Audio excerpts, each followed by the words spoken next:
Okay, let's rate the training of the no-gi goat, Gordon Ryan. The King's record speaks for itself. He's won everything there is to win at no-gi grappling, notably 4 ADCC titles.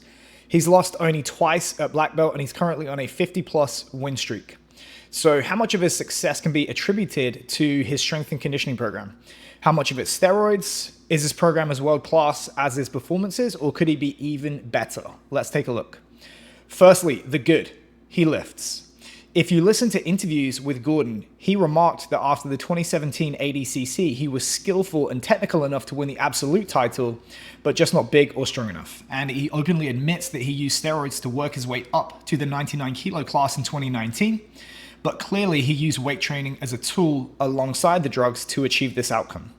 He's also remarked in interviews that his program is almost exclusively moderate to high reps for moderate to high volumes, 3 to 4 days a week in a typical bodybuilder split. That makes perfect sense when you consider his goal to gain as much weight as possible and the fact that his girlfriend was an accomplished bodybuilder before she took up jiu-jitsu.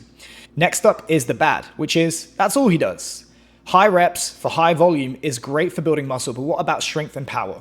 The evidence is fairly conclusive. If you want to increase strength, you have to lift heavy weights for moderate to low reps, reasonably close to failure.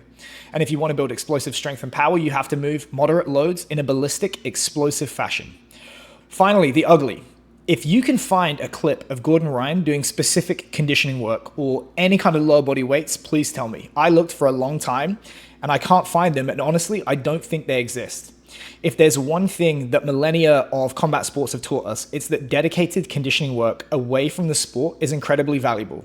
Boxers, wrestlers, judokas, Muay Thai fighters, MMA fighters, they all do specific conditioning work, like, for example, road work. And I don't think that BJJ is somehow immune to getting benefit from this. With regard to the lower body stuff, who knows why he doesn't train it, but I could give you a whole bunch of reasons why he should, in all aspects of the standing game. All the force we impart to our opponent has to come from the floor first via the lower body. Shooting, penetration steps, getting a strong connection to your opponent, and then of course initiating takedowns. In conclusion, Gordon Ryan's program is not that great.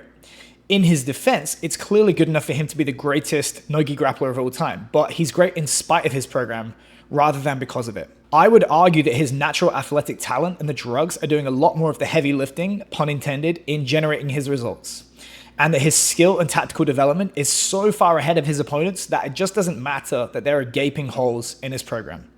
For other people who are drug-free and not the greatest grappler of all time, it might be worth addressing those deficiencies. Overall, I rate the King a D. Forgive me, Gordon.